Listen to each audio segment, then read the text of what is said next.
une âme dans le monde spirituel qui se prépare à venir sur la terre va, à un moment donné, dire, bon, moi, je veux expérimenter la patience.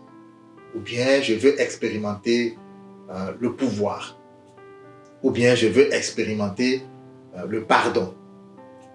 Alors, qu'est-ce qui va arriver? Pour expérimenter certaines choses, tu ne peux pas le faire tout seul. Par exemple, pour expérimenter le pardon, tu ne peux pas le faire tout seul. Parce que pour expérimenter le pardon, il faut bien des gens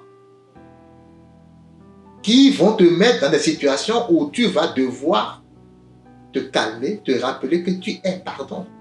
Et ensuite, leur pardonner leurs fautes.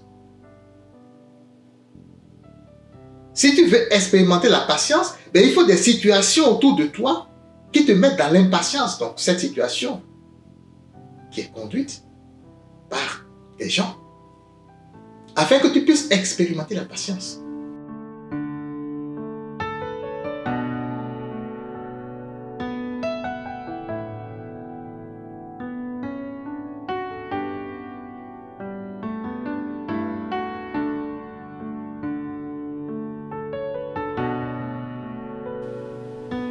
Mesdames et messieurs, bonjour et bienvenue à cette émission de notre série Renaître de nos cendres.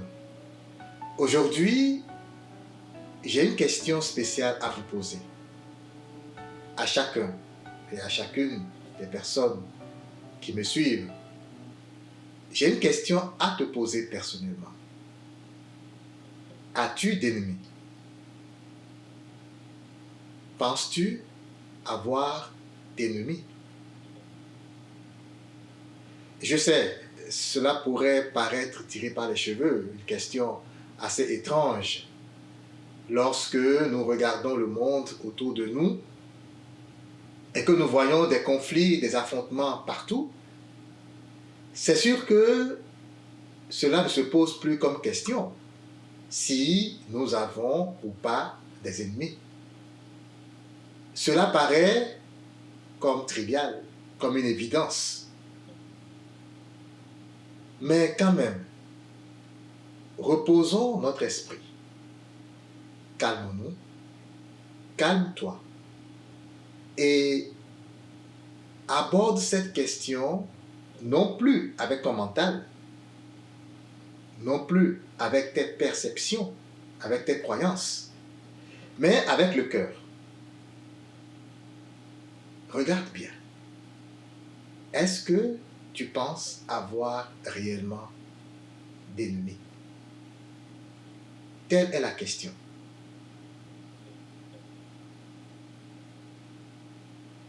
Dans cet enseignement, nous allons revenir sur chacun des aspects.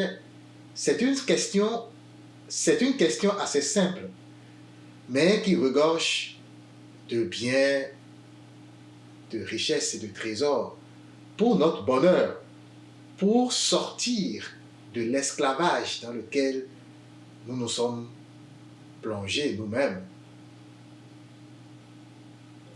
Dans les Saintes Écritures, dans l'évangile de Marc, au chapitre 9, le Christ dit « Qui n'est pas contre nous est pour nous ». Alors, je vous rappelle le contexte. C'est quelqu'un qui prêchait en son nom et qui faisait des miracles au nom de Christ.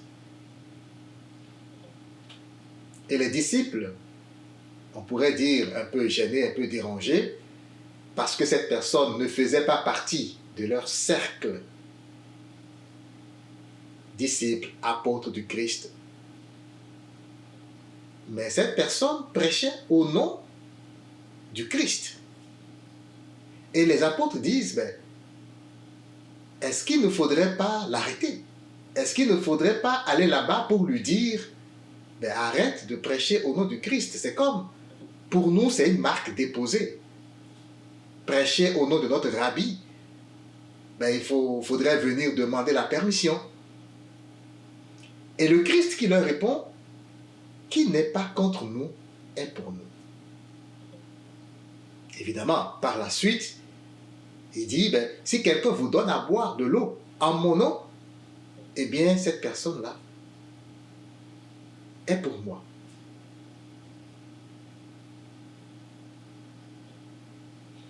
À un autre endroit des Saintes Écritures, dans l'évangile de Luc, chapitre 11, ou Matthieu, chapitre 12, c'est les mêmes paroles, le Christ dit, « Celui qui n'est pas avec moi est contre moi, et celui qui n'assemble pas avec moi disperse. » Alors, ça, c'est des paroles que nous aimons, parce que d'emblée, lorsqu'on écoute une telle parole, on se dit, eh oui, voilà, nous avons des ennemis. Il y a soit des gens qui sont avec nous, des gens qui ne sont pas avec nous, qui sont contre nous. Le Christ a été clair là-dessus. Celui qui n'est pas avec moi est contre moi. Et cela va nous reconforter. Et cela va nous réconforter dans notre position pour dire, ah, telle personne est mon ami, telle autre personne est mon ennemi. Le paradigme de la division. La perception des choses qui sont séparées. Nous y sommes tellement habitués parce que pour nous, c'est que nous sommes chacun dans sa peau, chacun dans son corps, nous ne sommes pas unis, il n'y a pas vraiment de lien entre nous, tu n'es pas de ma famille, et même la personne de ma famille, est-ce que je le connais, est-ce que je la connais bien? Donc, la réalité, c'est que chacun se croit isolé. Dans cette matrice dans laquelle nous vivons, sur cette terre, chacun se croit isolé. Et donc, lorsqu'on entend des paroles comme celle-là, on se dit, ben oui, le Christ lui-même, avec une conscience tellement supérieure, a dit des choses comme ça. Donc, ça veut dire que nous sommes séparés. Ça veut dire que nous avons des ennemis. Mais nous n'allons pas en profondeur. Nous faisons des analyses avec notre tête, avec notre mental. C'est l'ego, notre ego, qui, en se basant sur nos croyances et nos perceptions, récupère ces paroles et les interprète à sa guise, comme bon lui semble, pour ce qui l'arrange. Parce qu'en réalité, avant même de prononcer ces paroles dans Matthieu, le Christ avait dit, dans le chapitre 5, « Mais moi, je vous dis, aimez vos ennemis. » Aimez vos ennemis. Nous savons qu'il faut aimer Dieu. Nous savons qu'il faut aimer son prochain. Et nous, dans nos croyances culturelles, dans notre culture, dans nos perceptions culturelles, nous savons qu'il faut aimer notre enfant, notre femme, notre épouse, notre maman, notre papa. Nous savons qu'il faut aimer ce qu'on appelle nos proches. Mais de là, dire aimez vos ennemis, cela ne paraît-il pas un peu dur comme parole, un peu étrange?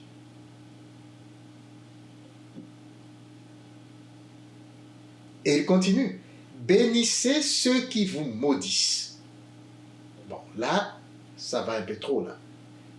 Les gens qui me maudissent, et moi, je dois les bénir. Faites du bien à ceux qui vous haïssent. Donc, si cette personne veut de ma mort, selon moi, dans ma perception, je dois la bénir. Si cette personne me hait à tel point que il est capable d'aller prendre des armes pour supprimer ma vie terrestre, alors moi, je dois quand même lui faire du bien. Et il dit, priez pour ceux qui vous maltraitent et qui vous persécutent. Bon, c'est sûr que en entendant ce genre de paroles, les disciples vont se taire, parce que s'ils doivent réagir là, ils vont avoir l'air de panier en ce moment-là. Et tout le monde se tait. Parce qu'en réalité, chacun se pose des questions à l'intérieur. Que veut dire cette parole? Voilà la question qu'on se pose. Parce que la réalité, c'est que, oui, celui qui n'est pas avec nous est contre nous. On ne comprend pas trop ces paroles. Et en même temps, tu nous dis, il faut quand même bénir des gens qui me haïssent. Il faut prier pour des gens qui me maltraitent. C'est sûr que dans le mental, dans le quotidien de notre façon de penser, de nos perceptions du monde, ce ne sont pas des paroles acceptables. C'est sûr. Et c'est certainement à cause de ce genre de choses que, à un moment donné, la société laïque, la partie laïque de la société s'est détachée de la partie religieuse parce qu'il y avait pas mal de paroles dans les Saintes Écritures qui ne paraissaient pas avoir de sens dans le commun de nos valeurs humaines, dans le commun de notre perception en tant qu'homme, en tant qu'être vivant sur cette terre. Et parce que, dans nos ignorances, nous ne prenons pas le temps d'aller scruter en profondeur ce genre de paroles. La question, c'est de savoir, pourquoi est-ce que le Christ nous demande d'aimer nos ennemis? Et il va en développant ce qu'il appelle ennemis. Les gens qui vous haïssent, les gens qui vous maltraitent, qui vous persécutent, les gens qui vous maudissent. Voilà. Pourquoi est-ce qu'il nous demande de leur faire du bien, de les bénir? Parce que amour, le mot amour, aimer quelqu'un, c'est bien cela. L'amour va de pair avec la bienveillance, avec la compassion, avec le sacrifice. Donc, lorsque j'aime quelqu'un, même si cette personne fait des choses qui ne semblent pas aller dans le même sens que ce que je désire, je dois l'accepter. Je dois non seulement l'accepter, mais je dois bénir cette personne. C'est ce que ça veut dire. Pourquoi est-ce que le Christ, un grand maître spirituel, avec une conscience très élevée, nous demande de faire cela? Et il continue, afin que vous soyez fils de votre Père qui est dans les cieux. Alors, nous allons arrêter ici et commencer à regarder un à un ce qu'il voulait dire. Les disciples n'ont pas compris, ça c'est sûr. À un moment donné, même dans les Saintes Écritures, ils se sont demandé, mais qui peut être sauvé? Après, d'autres personnes ont dit, mais qui peut entendre de telles paroles? N'est-ce pas tellement dur? Parce qu'effectivement, c'est ce que c'est. Des paroles dures à entendre. Mais vous allez voir, quand je vais commencer à scruter le fondement, que en réalité, c'est plutôt notre perception de la réalité qui est complètement biaisée. Nous ne comprenons pas ce genre de paroles, parce que nous avons une conception erronée de ce qu'on appelle Dieu, une conception erronée de ce qu'on appelle l'âme, la personne, l'être, l'esprit, etc.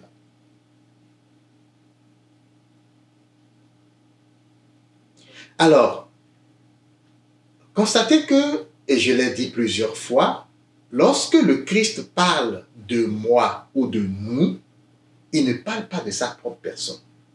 Ça part de là. Vous voyez, dans Marc 9, c'était très clair. Les disciples, pour les disciples, c'est que eux, ils ont maintenant leur communauté. Un peu comme aujourd'hui, partout, on voit des églises, partout. Et chaque communauté fait la guerre avec l'autre communauté parce que ce n'est pas la même chose. On voit du nord, le nord contre le sud, l'est contre l'ouest, divisés en villages, en villes et en communautés, en pays, etc. Et nous voyons ici différents des gens de l'autre communauté. Nous ne voulons pas nous mélanger aux gens de l'autre communauté. Les disciples, c'est la perception qu'ils avaient.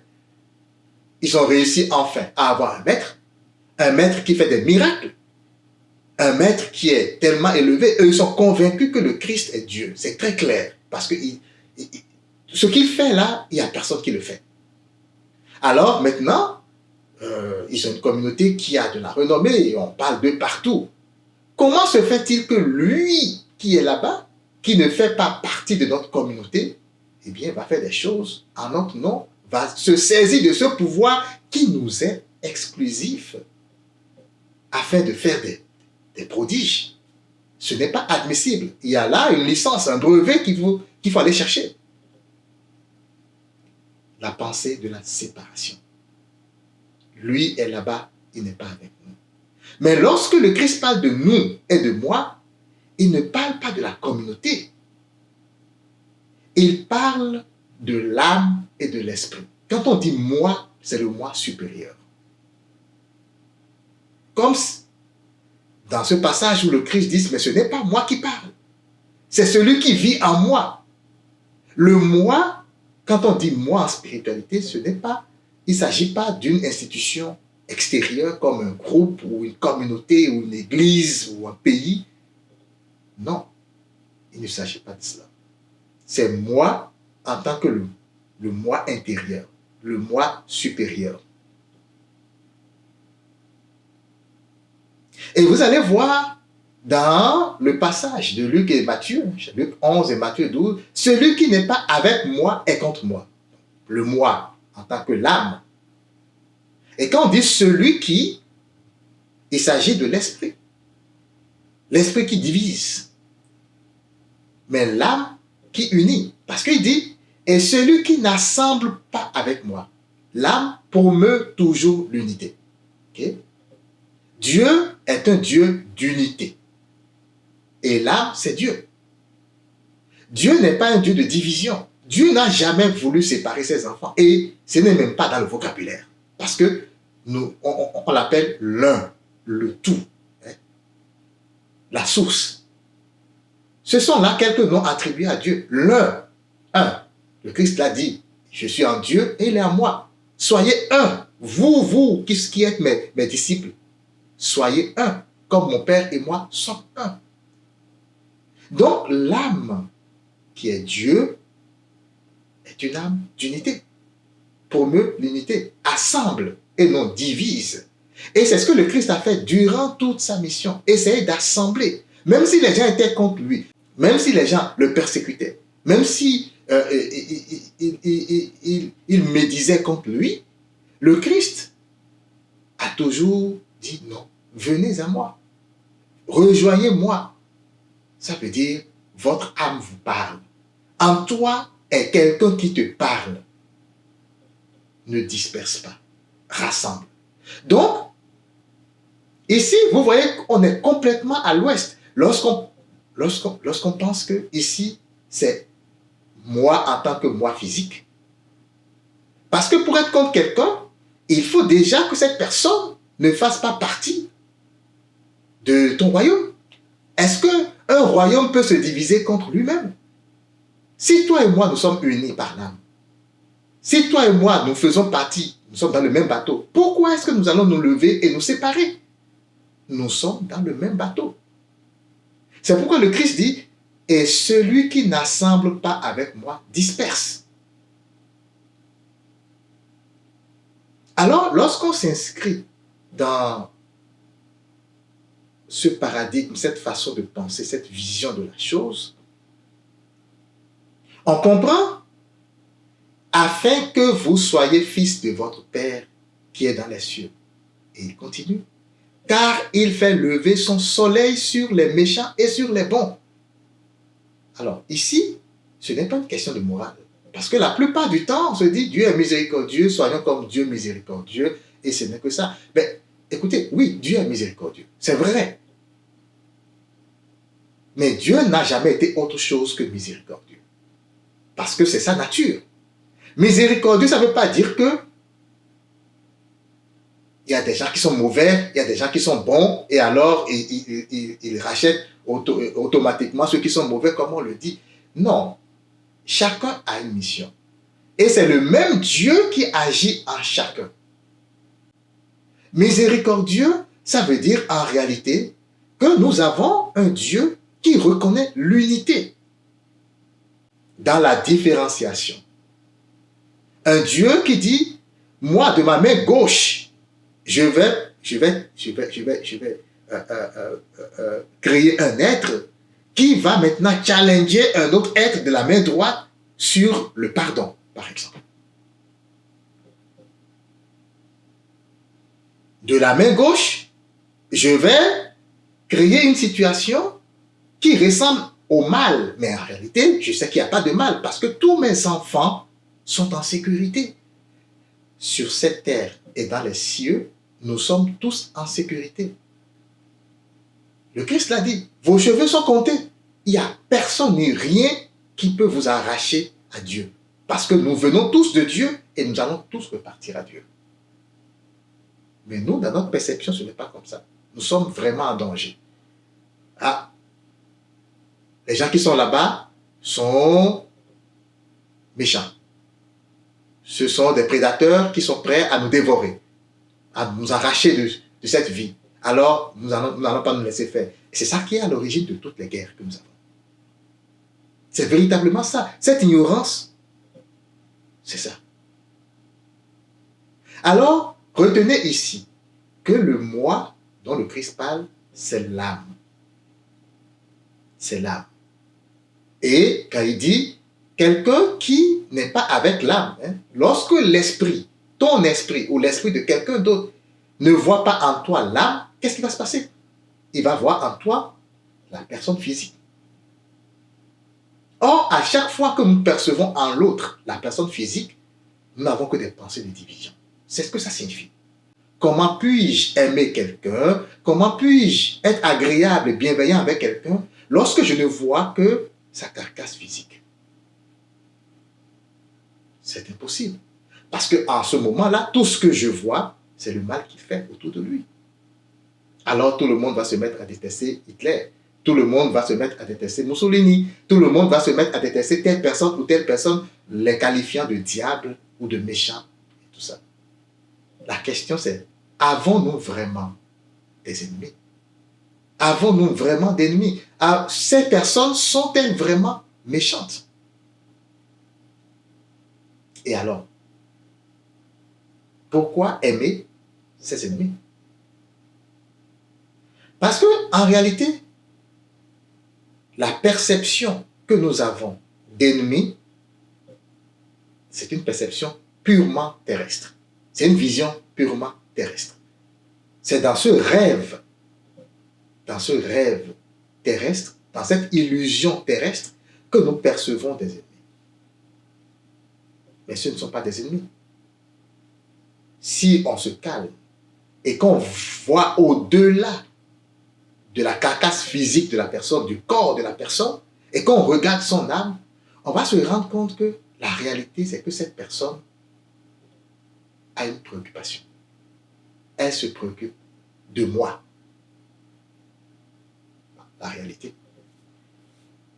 J'aurais pu, moi qui viens t'agresser, moi qui viens te parler mal, qui viens te heurter, c'est sûr, j'aurais pu m'asseoir ou me coucher dans ma chambre et dormir. C'est sûr que ça aurait été beaucoup plus bénéfique pour moi de dormir que de prendre mon temps, de prendre le téléphone, de t'appeler et de t'engueuler. On est d'accord. Dans cette vie que cherche l'homme, que veut l'homme, le pain et la paix. L'homme veut bien manger et bien se reposer, avoir la paix et la joie du cœur. C'est ce que tout le monde cherche. À travers le travail, à travers le commerce, à travers tous les déplacements et toutes les initiatives que nous prenons, le but est le même, le bonheur. Tout le monde cherche le bonheur. Mais alors, pourquoi est-ce que je vais laisser mon bonheur si je vois que ce que je veux faire n'est pas du tout utile pour moi? Prendre mon téléphone ou bien prendre ma voiture et aller t'invectiver. Il y a quelque chose là de pas très clair. Il y a quelque chose là de nébuleux. Et ce que le Christ ne pouvait pas encore révéler à ses apôtres, c'est cette vérité-là. Vous vous rappelez? Il a dit, j'ai encore beaucoup de choses à vous dire, mais vous ne pouvez pas les supporter maintenant. Parce que si tu ne comprends pas les choses de première année, comment pourrait-on te parler des choses de deuxième, troisième, quatrième année?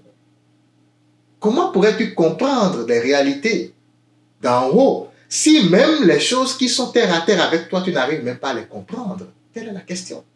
Le Christ ne pouvait pas révéler certaines choses. Et l'une des vérités qu'il ne pouvait pas encore révéler, c'est que chaque âme, chaque esprit en ce monde ne vient pas juste en balade comme ça. L'incarnation se prépare. Parce que nous venons ici pour faire des expériences. Nous venons parce que nous avons à expérimenter quelque chose. soit de la patience. Je veux expérimenter la patience. Je veux me rappeler que en tant qu'âme, je suis patient. Mais en tant qu'esprit, je ne le sais pas. Parce que l'esprit, c'est la conscience pure qui vient dans le monde pour prendre conscience, si on veut. L'esprit, c'est la conscience qui vient pour expérimenter des choses afin de pouvoir extérioriser ce qu'elle est. Mais l'esprit, lorsqu'il vient dans le monde, oublie qui il est. Alors, il doit expérimenter les choses. Alors, l'esprit vient pour expérimenter le pardon. Une âme dans le monde spirituel qui se prépare à venir sur la terre va, à un moment donné, dire, bon, moi, je veux expérimenter la patience. Ou bien, je veux expérimenter le pouvoir. Ou bien, je veux expérimenter le pardon. Alors, qu'est-ce qui va arriver? Pour expérimenter certaines choses, tu ne peux pas le faire tout seul. Okay? Par exemple, pour expérimenter le pardon, tu ne peux pas le faire tout seul. Parce que pour expérimenter le pardon, il faut bien des gens qui vont te mettre dans des situations où tu vas devoir te calmer, te rappeler que tu es pardon. Et ensuite, leur pardonner leurs fautes. Si tu veux expérimenter la patience, ben il faut des situations autour de toi qui te mettent dans l'impatience. Donc, cette situation qui est conduite par des gens, afin que tu puisses expérimenter la patience.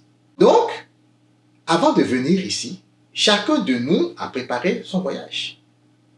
Et nous avons parlé avec d'autres âmes qui parfois font partie de notre famille d'âmes, ce qu'on appelle nos âmes sœurs.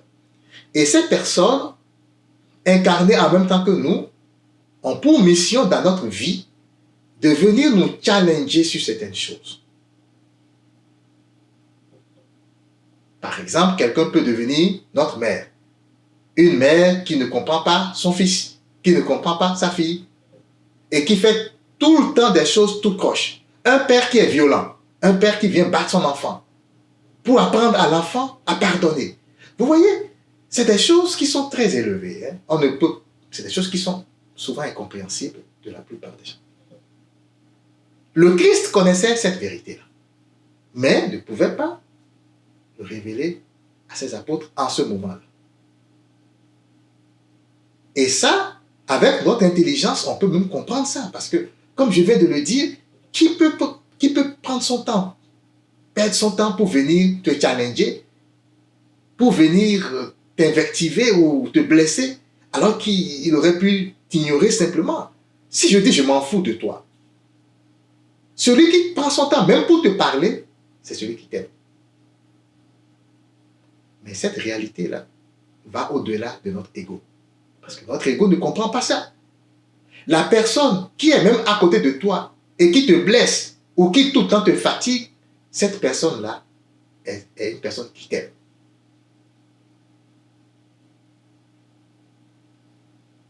Ce qu'il faut percevoir, chers frères et sœurs, ce qu'il faut comprendre, c'est que notre mission ici est une mission où nous avons quelque chose de central à faire pour notre âme. Toutes les activités que nous faisons dans la vie, ce n'est pas du hasard. Il n'y a pas de hasard. Les activités, nous les choisissons et elles correspondent à ce que nous avons à faire. Les gens qui viennent nous rencontrer, c'est des gens avec qui nous avions déjà des deals. C'est des contrats d'âme, on appelle ça. Il y a des gens, si vous n'avez pas de contrats d'âme avec ces gens-là, ils ne vont pas durer dans votre vie. Vous croisez parfois des gens, et puis ces gens-là s'en vont. Quelque temps après, il s'en va. Il prend son chemin, tu prends son chemin. Parce que lui, il n'est pas dans ton contrat d'âme. Il n'est pas venu pour te challenger pour quelque chose. Mais il y en a qui vont s'incruster dans votre vie. Parce que tant que tu n'es pas parvenu à atteindre ta mission, lui, il est là. Son rôle, c'est de te challenger. Son rôle, c'est de te challenger. Et cette personne pourrait même devenir ton épouse, ton époux, ton père, ta mère, ou bien même ton patron. Et la personne te fait souffrir, mais tu ne veux pas quitter parce qu'en réalité, ton âme le sait. Il faut que tu sois là. Ce que tu es venu faire ici, ce n'est pas être PDG. Dans le monde spirituel, ça ne veut rien dire PDG. Ce n'est pas être président. Dans le monde spirituel, ça ne veut rien dire président. Ce ne sont que des rôles dans une pièce théâtrale mouse gigantesque. Ce ne sont que des choses que nous portons pour faire nos expériences, pour expérimenter les vertus de l'âme. Alors, lorsqu'on comprend ça, à chaque fois que quelqu'un vient t'offenser, à chaque fois qu'une situation te blesse, pose-toi la question de savoir pourquoi celui-ci m'a-t-il été envoyé? Parce que en venant ici, nous avons oublié, n'est-ce pas? Nous avons tout oublié. Ces contrats que nous avons signés avec ces âmes qui se sont incarnées en même temps que nous avons tout oublié. Mais on peut se poser la question. Cette personne qui est venue vers moi, qui est dans ma vie maintenant, qui vient de me trahir, qu'est-elle venue me révéler? Quelle est la leçon? Est-ce que je l'ai apprise, la leçon? Ou j'ai encore du chemin à faire? Parce que, voyez-vous, il y a un corollaire à tout cela. Et c'est très important de ce que je vais dire. Puisque un contrat a été passé avec toutes les personnes qui rencontrent votre chemin, puisque chacune de ces personnes a un rôle crucial à jouer dans votre développement spirituel, puisque ces personnes ont un rôle crucial à jouer dans l'atteinte de vos objectifs sur cette terre, tant que vous les rejetez, tant que la leçon n'est pas apprise, tant que l'objectif n'est pas atteint, ces personnes vont toujours tourner autour de vous. Et les situations qui vous blessent vont toujours se répéter. Ces personnes ne vont partir que lorsque vous aurez appris la leçon. Et quand vous avez appris la leçon, qu'est-ce qui s'ensuit? C'est de comprendre que ces gens sont là pour votre bien. Et en ce moment-là, vous allez commencer à les bénir. Il vient de me blesser, mais je le bénis. Je bénis le Seigneur pour lui, sa présence. Je montre de la gratitude. Je montre de la reconnaissance. Je vais commencer à lui faire du bien. Même s'il m'a fait quelque chose qui ressemble à du mal, je vais au-delà de la situation et je me rends compte que, si je suis blessé, ce n'est pas sa faute. C'est parce qu'en moi subsistent encore des poches de résistance que je dois purifier. Et là, lui, il est très bon. Il vient de me le rappeler. Et puisqu'il vient de me le rappeler, qu'est-ce que je vais faire? Je vais lui dire merci. Je vais lui faire du bien. S'il a soif, je vais lui donner à boire. Parce que, en ce moment-là, je lui fais du bien au nom de mon âme. Mon âme me remercie. Mon âme le remercie, lui. Et c'est dans cela qu'il faut comprendre, priez pour ceux qui vous maltraitent. Il ne faut pas qu'il lui arrive quelque chose. Prie pour lui, parce que lui, il est là pour toi. Il est là pour que, en ayant purifié ton âme, en ayant purifié ton esprit, en ayant purifié ton cœur de toutes les souillures, de toutes les ignorances, en sortant de ce monde, tu partes pur, blanc comme neige, comme on le dit. Alors lui, cette personne-là que tu appelles ennemi, cette personne-là que tu appelles méchant, lui, il est très précieux pour toi. Il est très précieux pour toi. Alors, je vais relire ce passage et vous allez voir que là maintenant, avec toute cette explication, votre compréhension sera différente. Mais moi, je vous dis, Matthieu 5, 44, 45, mais moi, je vous dis, aimez vos ennemis. Bénissez ceux qui vous maudissent.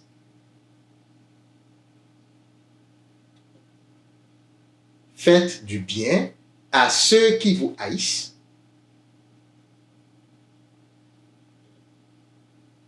Et priez pour ceux qui vous maltraitent et vous persécutent.